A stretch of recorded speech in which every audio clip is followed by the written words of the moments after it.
Hello, welcome to That Podcast podcast. I've got the Notorious and Chris Stark. We have a new name for this podcast, don't we? We've had a few. You had a message? We've had a few sent through. We've had a few messages, haven't we, Starkey? Someone sent through Prediction Friday. But like Pud. Prediction. Oh, nice. Predictions I like Friday. that. Predictions Friday is or- massive. Yeah. Predictions. Should we go with predictions is massive this week? Yeah. Okay. As always, let us know if there is a name that you think is better. There surely is one out there. Yeah, I do like that one. Right, so big week for Stephen Sidwell. Massive, right? It was big. Is it two correct scores? Two. That's He's got. that's Is that what he big, got? that is. Two correct scores, right? Two correct ones. Like obviously the Liverpool-Tottenham game. We'll chat about this. A lot of controversy. Well, involved should in it, right? Sid's points count for that then? Well, this is my problem, right? That result probably shouldn't have stood, should I it? agree. Why? Well, Diaz was onside. Yeah. Sid, scoreline- that game could get replayed. Well, if it gets replayed, then we'll obviously rescind the points. But at the moment, I'm just thinking for the good of our game. You know what I mean? Like obviously Premier League's in disarray. Yeah, I with agree. VAR. I'm just thinking for the good of our game. Yeah. Maybe you could sort of do the right thing. Would you give your weekly wage to Steve Sidwell? No, absolutely not. I was going to say Abby, but you said I do it every week anyway.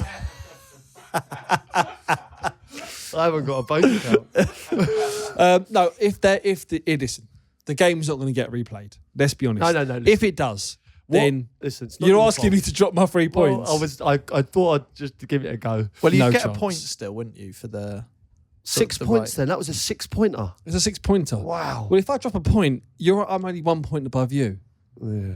but then I'm still 6 above Starkey. Yeah. So Just on the Liverpool thing, let's briefly talk about it then. So at the time of recording, the controversy is still sort of quite big from this result. Statements have come out from both sides. It's kind of an unusual situation in case you don't know. Pete, what happened? Like VAR's... Am I getting this right? Right. They gave... The VAR thought that they'd given a goal. So they said on-field check complete, goal stands. Right, but obviously they hadn't given the goal, so the referees got VAR's checked it and don't see anything wrong with our decision, but they thought it was a goal. Yeah. Is that exactly what fine? happened? So if that is what's happened, because my understanding of it was just that they'd lost focus, I think was the phrase that was used. Well, they did, yeah. So that would make sense in what you're saying in that it's then moved on and there's too far to go back. It's kind of gone. It's been because they surely should have seen there was no centre kick happening. Mm-hmm. So it clearly was so obviously onside. Like yeah, but there was wasn't there a spell where there was 30 seconds as well where the assistant VAR could have gone, no, hold on a minute, we haven't got this one right. You need to check this. So it's an absolute shambles. So it's looking like what we need now in football is almost a decision is made and it looks slightly dodgy. So VAR then steps in and now we need VAR over the side to basically go, hang on a minute, VAR, I don't think you've got this right now. This is the level of accountability that might be needed. Because the point of VAR is surely to correct human... the human bit that does make mistakes. If that is human controlled, we are making mistakes. Like you haven't eradicated it. So then you need the next layer. It is ridiculous. And let's be honest, like that. If Liverpool have an opportunity now to win the league this season, if they don't by 1 point, it's cost them massively. Okay. So what do you both think should happen in this situation? Well, there's been mistakes before, and they've just had a letter like everyone else, and they've just got on with it. But here's what I don't think. But this is the worst. This is the worst one we've seen. It's the worst thing. Like, why do you not? Like the lines didn't seem to be drawn. Like they weren't. We didn't see the lines on the TV. And we always do. But cards get appealed. Like I don't understand if those decisions can be. I don't understand why some decisions can get done on appeal and rescinded. Well, obviously, do you remember that game? It was at Sheffield United Arsenal. Do you remember when Kanu scored and they replayed the game? Yeah, I was at that game. Yeah, do you remember that one? Yeah. So a hybrid. Yeah. So why, kind of like that? Doesn't this get replayed? Yeah, I mean, replay's the only option because it's not like you can add a goal because obviously you would have played differently afterwards had there been a different scoreline. I get that. But I guess like you just can't replay a game like this. Are you both at the stage with this where you think just bin it off. And just because I've got to say, as someone who is enjoying championship football at the moment, what a lovely way to put it. It's so liberating not having to deal with this stuff. Yeah. I get both sides of it, right? I get this is now a multi-billion-pound industry, okay? And like Crouchy just said there, if Liverpool are going for the title or someone's going to get relegated and it comes by a point, these decisions do count, as every week does, every position in the Premier League does. But it's becoming too sterile, too clinical. I love, after a game, going into the pub, that was offside, that goal. Wow. This is before VAR. That was handball. I mean, and it swings and roundabouts. You're going to get some, you're going to lose some. But we're making them conversations go. I agree with you. I used to quite like that as well. But obviously it has got most things right. You know what I mean? Like, it just shouldn't get any wrong. That's the problem. And it's obviously the way we're using it is not of. It's like the rugby. It seems to be fine, doesn't it? You know what I mean? It's like but maybe does this thing need to just be used in its current? Like, maybe technology will advance to such a point where this genuinely is a quick working system. At this stage of things, is it not a bit like sort of driverless cars? It's kind of like, it's a nice idea and all, but we haven't quite nailed the technology to kind of let this thing happen. You can sort of technically, some cars can do that. I don't know. It just feels to me that it should be used for certain decisions. Like, goal line technology is definitive, isn't it? If ball's crossed or it hasn't. No one argues with it. I think the problem is if there is human interpretation of something, because the technology isn't quite there to be interpreted in its own skill, these problems are going to keep happening. And it does keep happening. And it does. Championship, like, I'm not just saying it, like, obviously some decisions go wrong, but some decisions go your way, and it does tend to balance itself out, I think. All right, well, listen, the most important thing is here, Sid's has stormed into the lead with 11. I am second with 6, and Chris, you're on 4. I'm on 4, so let's briefly talk about forfeits. Have you boys got anything that you'd like to offer? We did have a little conversation off air. I'll just relay it to our listeners, but I thought, obviously, Sid's mentioned the Magic Mike show last week. Did your missus go to that, by the way? She did on Thursday. How was it? She really enjoyed it. Did she get in what I've heard is called the chair?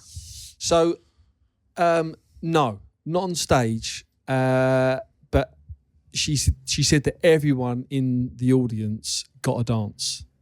So they're on these kind of like stool, like chairs, and everyone literally, because there's like, I thought there was like 1 or 2, but there was 8, 9 or 10 Magic Mics floating around this room, climbing ceilings. There's loads of them, is there? Yeah, there's a few Magic Mics. Should we at the right show? Anyway. Sausage fest. I'm sure Mike's one guy. Like, there should only be one Magic Mic, but there's not. And she come home and she had a good night. Yeah. So my forfeit, I thought, would be one of us, whoever loses at Christmas, has to get up and get the whatever they do performed the chair on you. Yeah. Oh right, I see. In a referee's kit with shin pads. Of course, I knew there'd be a slight with shin pads. Well, I just thinking that all the women that must be there, you know what I mean? Like all the people in the audience, and you just get on stage and just receive. Well, I don't know what you get, but whatever you get, there could be a few Magic Mics as well around you. Yeah. Okay. Well, as the person sort of in pole position for the forfeit. How does that sound to you? Not awful. I'd rather. Could be worse, couldn't it? But it's not going to be like there's no cameras or anything, is there? I'm assuming the footage will be readily available. Well, there is, because Mrs. S did say that people go there and set tripods up. Really? Yeah. Like with the cameras there waiting for someone to come and dance. The boys will be down. Don't you worry. If you finish bottom, the boys will be down there. Tripods and all. You'll have a few tripods in your face anyway. Listen, 3 points. You laugh away. You laugh away, my friend. 3 point. Look, 4 to 11 is what? There's a few tripods in your face. What's 11 take away 4, George? 7. good. I'm 7 points away from top of the table. Sid's got This a game, 6-pointer. this game, exactly. This game, Listen, this I'm game could all saying to change. you're going to have a few tripods in your face, Mate. But you could potentially get out of this. I've stopped pissing around with this. Just on the forfeit thing, whilst you're laughing away, Paddy Power, who've now got involved, they're supporting this particular bonus podcast that we do. They've been in touch to give inspiration on how we can supercharge the forfeits. They're kind of up for getting involved and just, go massive. Forfeits is massive kind of thing. Do things properly, aren't they? Yes. One suggestion from them has been the sponsoring of one of us to jump out of a Paddy Power plane. Right. Which I've got to be honest, I think is a bit bigger than really I would particularly like at this stage. Oh yeah, I mean we Yeah. were hoping to just throw someone on a train here at Waterloo and just send them up to Edinburgh. So Yeah. jumping out of a plane's a different story, isn't it? This is good though. They've also offered to sponsor a sort of Jose Enrique night. We used to talk about this on a podcast quite a lot. Top. Yeah, so whoever's top during Christmas or at the end of the year, that I could see if we use the Paddy Power millions, could be a trip to Vegas, something like that. Something like that. I think for the winner. That should For be the on winner. the So the winner, so that there's an actual massive incentive to win it. And also, you'd be gutted if you lose it. That's Yeah. what it needs to be. Yeah, so Yeah, look, if I you think like you've that. got a great idea for the Paddy Power forfeit, you've heard a couple of them already today. Tweet us on at Peter Crouch Pod and tag in at Paddy Power. Any great suggestions we'll read out. And we want to nail this forfeit as soon as possible so we know what we're both aiming for and being punished by. Yeah, definitely. All right, well, let's get into it then, because we are... Yeah. We got to get this right now. This is getting serious. Man United Brentford, talk to me. Okay, Man United Brentford. I'm going to kick things off here. I'm going for Man United 1, Brentford 0. Okay. Now I know Man U, poor form. Okay, but I think a lot of it is now a kind of hype, this anti sort of United hype. I feel that sort of wave of things happening. I don't think Brentford, although many positives there, are particularly well placed in the league, and we have to remember United are at home. I see a bit of a kind of bounce back happening. Not high scoring. I've gone 1-0. Oh, okay. Interesting. I just thought, with obviously the Palace game, disappointing. Man United, the fans are kind of on their back a bit, and I think Old Trafford's a difficult place to play football when they're on you. Having said that, I do think United have got enough at the moment. I think Brentford without Tony aren't the same team. I do think they're not the same as what they were last season. So I do think United get through this. I've gone for 2-0. Well, it's interesting you say that because I've gone the same, and I feel like I'm on countdown, and I'm gonna just throw my prediction over to show you. Just as fuck you on it. Predictions are massive. But I'm the same. I've covered Brentford. They struggled against Everton the other week. And I just think Man U at home has just got that little bit of spice. And I'm going to go 2-0 as well for Man United. So 2-0. We've all got Man U. 1-0. All got Man U 1-0. 2-0. 2-0. Okay. Pete, what game would you like next? I think the Wolves Villa game, right? Because I was at Villa Park, and they were unbelievable against Brighton. Honestly, Ollie Watkins scored a hat trick. They were strong in midfield, dominated a really good Brighton team. So interesting one this, and I think Wolves obviously off the back of beating Man City. That's what I mean. How do you score this? And they're at home, but I just don't think they score enough goals. Wolves. I like them. They do a lot of good work, but I just don't think they score enough goals. And I think Villa are strong. Love Unai Emery. I like the team at the moment. So I've gone Villa 2-0. 2-0. Sids? So I've been thinking about this one, and Wolves, great result against City. Villa, amazing result against Brighton. But this week, Villa do play in Europe. I believe they're away. Bit of travelling. They play on the Sunday, out of routine. So I'm going to go for a 1-1 draw. Whoa. I think Villa just could perform below par. Wolves don't score many goals. I don't see many goals in this, so I'm going to go for 1-1. Wow, we're all going for different scores. This is a this bit of be a the deal breaker. This one, I'm going to go for a Wolves win. I'll justify it as such. I find this one particularly challenging. Crouchy, when you're at that Villa game, what was it? was it Brighton were really good? Was it Villa were really good and Brighton off the boil? Was there any element of that? Or? I think they just got the game plan spot on. And Yeah. I think that's down to the manager. You know, if you look at it, like Brighton obviously had lots of possession, and you know Villa were happy to let them have it. And then when they did win it, they just looked forward really quickly. And then they've got the pace of Diaby and Ollie Watkins, and they just broke on them, and they just kept getting in time and time again with that kind of tactic. They're strong at the back, and you know they're riding a bit of a wave at the moment. I think Villa, and I think they'll go and get a good result in Europe, and I think they'll get a good result on the. Because that score seemed just slightly freaky, given how well Brighton have been. And for that reason, I have gone to Wolves win. I think Watkins was probably particularly buoyant. He's in contract talks as well, isn't he? So needed to put on a good display. I don't know if that'll be firmed up by the time this podcast is in your ears. Either way, I think, Sids, you make a very valid point around their travels and everything like that. Molineux I love going to that ground. I just got a feeling about this one, and it's hard. And obviously, this will be devastating news to Wolves fans because I'm normally wrong. But I'm going to go Wolves 2, Villa 1. Yeah, Wolves, you fucked. I like the idea of Wolves fans. I'm like, Bastard. Fuck. It's like when you say, oh, it's football's coming home. Like, oh no, he said it. He went absolutely fucked. So what have we got there? We've got what score did you say? 2-0. I went 2-0 Villa. 2-0 Villa, 1-1. And 2-1 the other way. Yeah. So three very different results there. So points going to one of us, I think. All right, listen, let's get into it. Right, this is the big weekend fixture. I'd say game of the day, game of the weekend. Definitely. This is massive. Yeah. Yes. Predictions are massive. Yeah. Arsenal v City. This is the one that Paddy Power involved in. Do you have the odds for us on this one? Because I can't. It's a difficult one to call this. Yeah. Our Arsenal favourites, our City favourites. Yes, this is the game supported by Paddy Power.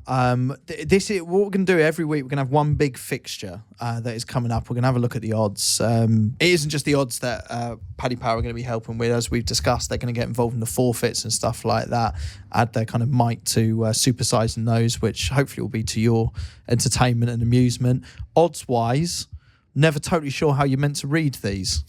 Right, you know what? 3-1 was the score that happened last year. It was 3-1 to City. If you want that, it's 13-1.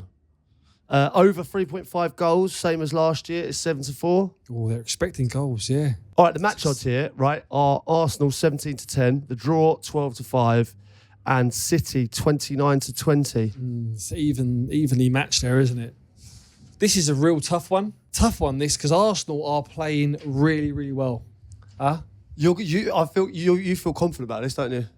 You've taken a lead on it. Well, I mean, I'm going to watch this game. One, because I think it's going to be entertaining. Oh, it'll be an unbelievable game. Yeah. There's always goals in this game.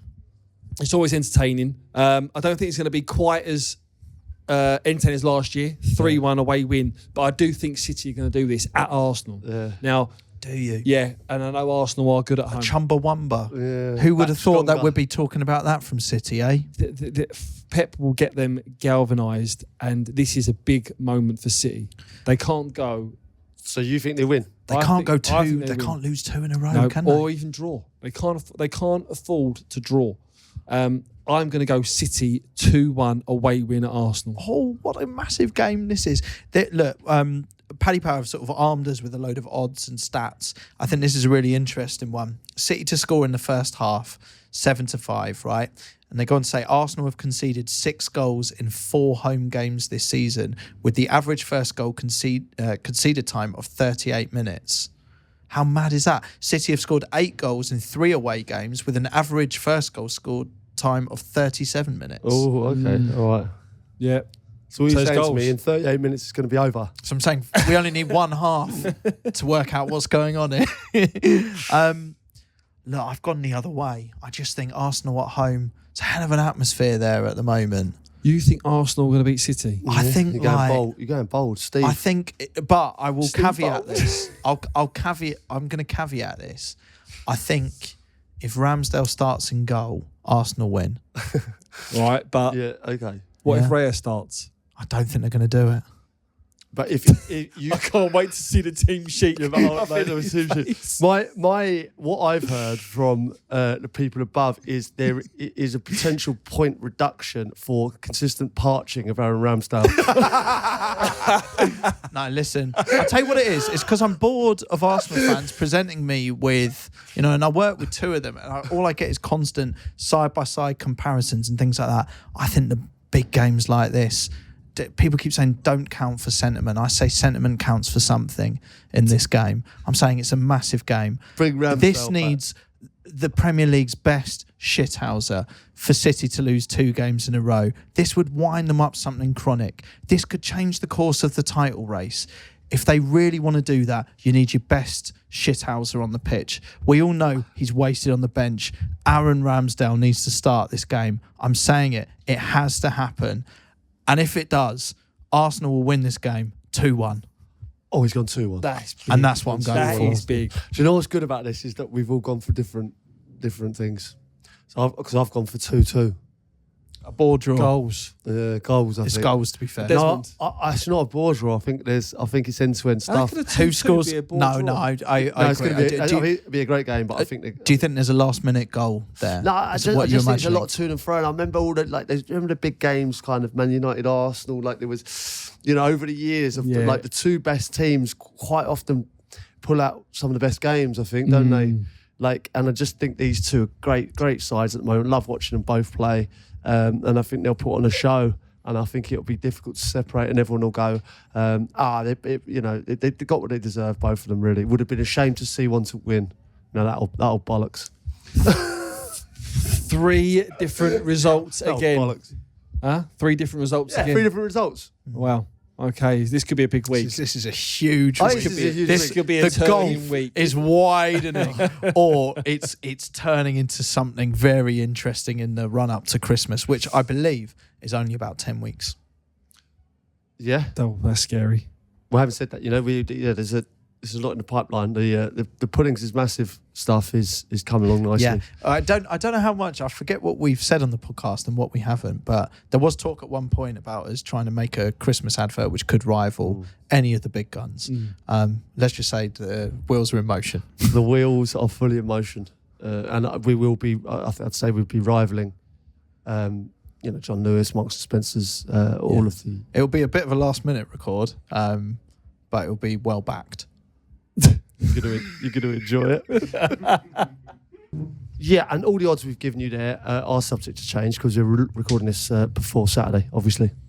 Boys, I've been providing you with another 11 every week. We put this out on the socials and say, like, piling with the names. We've done the Penis 11, which is rumbling on, actually. There's all sorts that I've seen on there. Loads. I saw a great People one earlier. really enjoyed it, aren't they? I saw the Penis one. No one's letting go of, ironically. Is there another Penis 11? There's Stephen Gerrard.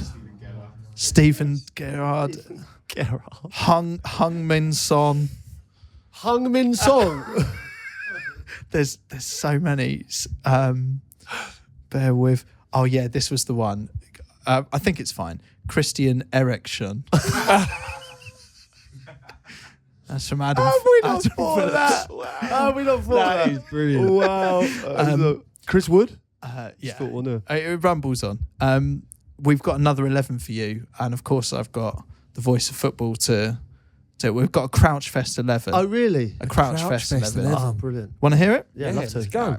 The team news is just in, and there are just 1 or 2 surprises in the Crouchfest 11. In goal, Rob Mint Green Polo, make it through the night. Back 3, Ryan Sessegnon, Carlos Puyol, and Danny Rose. In the middle, Carney Chumbawamba, Granit Xhaka a little disappointed, Notorious Cypress, Wembley Bowyer, Sambuca Modric, and at the sharp end, Vanessa Carlton-Cole, no Patrick Bamford, Laut Weghorst, and Ealing's very own Sam Ratetto. That is brilliant. It's good. It's good. I do wonder, like, it feels to me there was a few sort of a drinks 11 could be the next one, couldn't it? Maybe because there was a few in there which Sessegnon. Oliver Bierhoff. That's nice. That's nice. Bex.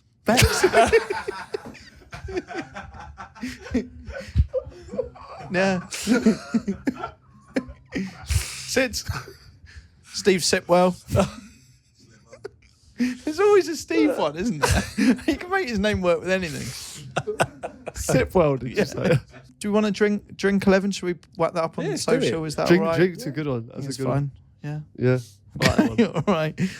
We'll whack that up on socials. And as There's always, a picture here as well that Yeah, we might, talk we us might through need it. to refer to. So this looks like Liverpool, right? His mate next to him's got a Collymore shirt on, but this fella has got sexual chocolate with a number 69. So the name's sexual chocolate and then 69. Everyone's favourite number. Thoughts? it's bold, isn't it? Like He you doesn't wonder. look like the type of fella really either to have that. It looks like he's almost doing it ironically. But you must have spotted him if you're out and about. You must have seen it because it stands out. Clearly his favourite number 69 is sexual chocolate. I don't really know what that means. I mean, it's not cheap to get that printed up either, is it? I mean, you look at numbers and letters, it costs an arm and leg now to do that. So Well, he's got the Premier League numbers as well, if you look closely. He's Yeah, got the he's- little he's lines How on it. have the Premier League allowed their badge, right, to be put on a 6 out of 9? He's paid Like, it's extra. a multi-billion-dollar industry. Do you know what I mean? Like they're on a 69. The Lion is on a 69 with sexual chocolate above it. Have you Can't be ever right. have you ever pulled 69 at a, Pardon? like have you ever got like What, have done you- it? No, what I mean is like have you ever been say Clark's shoes and you get 69 on the thing, or you're at McDonald's and you wait and you hit 69 on the I've seen the videos Isn't where it an they go amazing and it's the moment? big roar. Is it? They can't wait to announce it. Everyone's favourite number, 69, and the whole place erupts. yeah and the crowd they have to do it like because if they don't and they're just kind of meek about it because they know that 69's embarrassing, you've got some poor sort of person working in McDonald's who's like knows they've got to hit the 69, they just go 69 and the whole crowd like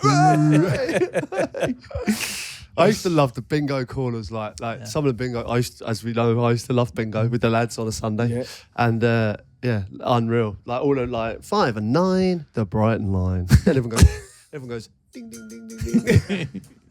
2 fat ladies, 88, and everyone used to go wobble wobble. 2 little ducks, 22. Whack whack. Going up. Kelly's eye, number 1. we should do Doctor's orders, number 9, and everyone just go. Can do them all day, to be fair. What else? Wow. legs 11 Yeah. So they'd say, legs 11, and everyone go.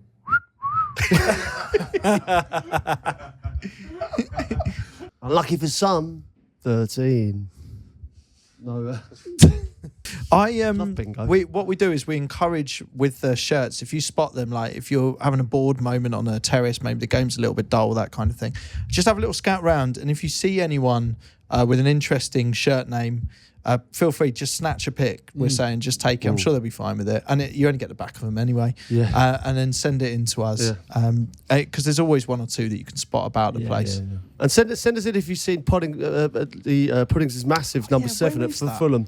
Pudding 7, we haven't seen Pudding that one 7, yet, have yeah. we yet? We need to see that. What they play? Chelsea? Monday. Yeah. Monday night. Yep. So it could be on show then. Let's get Okay, it. great. All right, all to play for then, lads. All right, lads, go easy on your predictions.